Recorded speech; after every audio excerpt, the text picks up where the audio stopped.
Today I'm giving you two reviews in one. First, I want to talk about the EJ Anime Theater in Shinjuku, then I want to talk about the movie I saw there, Fate Kaleid Liner Prisma Illya, Licht the Girl with No Name. No, I don't speak German, and I've never pretended otherwise.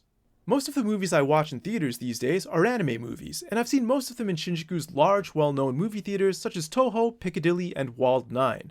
Today I decided to give the smaller, single-screen EJ Anime Theater a shot, and it turned out I'd actually been there once before, about 4 years ago, but at that time I'm pretty sure it was under a different name, or at least different ownership. It was just kind of a rundown independent theater, and I'd come to watch one of the Jinro game, or Werewolf game, movies, one of the rare non-anime movies I've watched in Japan.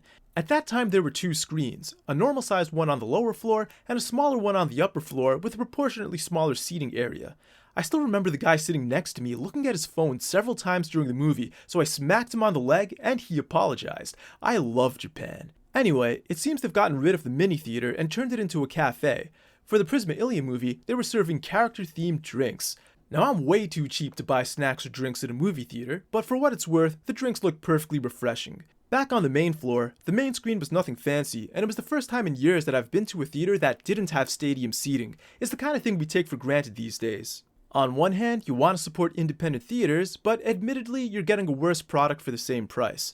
They seem to have some sort of membership program that could lower the price. For now, I'll keep my eye on this place and see if they consistently bring in anime movies I want to watch. If so, maybe I'll become a member.